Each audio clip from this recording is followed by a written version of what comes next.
আর বুঝাইতে চাইতেছি, লজ্জত হাসিল করতে চাইলে স্ত্রীতেই করতে হবে, অন্য মহিলার দিকে আপনার নজর উঠানো যাবে না। রাসূল করিম সাল্লাল্লাহু আলাইহি ওয়াসাল্লামকে আল্লাহ অর্ডার করে দিয়েছেন যে তুমি পৃথিবীবাসীদেরকে জানিয়ে দাও তাদের দৃষ্টি শক্তি যেন অন্যর দিকে না পড়ে যায়। বাবাজিরা আমার ভাইরা, তাফসীরুল মাহফিল এখন বলতে পারেন হুজুর রাস্তাঘাট দিয়া বাজার ঘাট দিয়া আমরা সদাই হারাছাড়া করি, বিয়াও এসে পুরুষও এসে হঠাৎ করে কইরা গেল না, হ্যাঁ? আপনি একবারের জন্য মাপ পাবেন।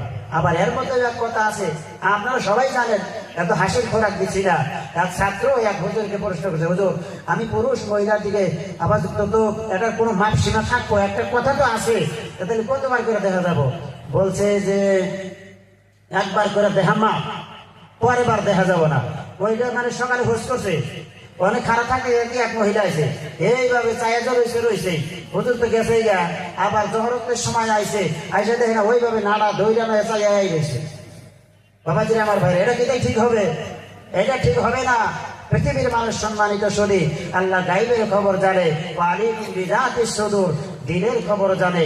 10 মোড়ক ফালাইয়া যে কাজটা করতাম আমি এক মোড়কে আমি ওই কাম করে দিলাম, এটাও যাইস নাই, নাউজুবিল্লাহ। বাবাজিরা আমার ভাইরা, বুঝাইছে তো দাদা? পৃথিবীর মানুষ সম্মানিত শুধু মুমিনের বৈশিষ্ট্য হতে হবে, তারা কি করবে? লজ্জা স্থানের হেফাজত করবে। কি দিয়ে করবে? তাদের পত্নী দিয়ে। পৃথিবীর মানুষ সম্মানিত শুধু পত্নী ছাড়া অন্য দিকে আপনি সীমা লঙ্ঘন করবেন, কঠিন কিয়ামতের ময়দানে বাসডালা ছাড়া অন্য কিছু কপালে নসিব হবে না। পায়ে হাত রাখিয়া বলিয়া যাব, এই ধরনের যাদের চিন্তা চেতনা আছে আজকে তাফসীরুল মাহফিলে আসিয়াছেন, আল্লাহর কাছে তওবা করে যান, কসম খাইয়া যান, আমরা কোনদিন একজন নারীর দিকে আমাদের দৃষ্টি শক্তি কোন নজরে আমরা তাকাবো না, ইনশাআল্লাহ।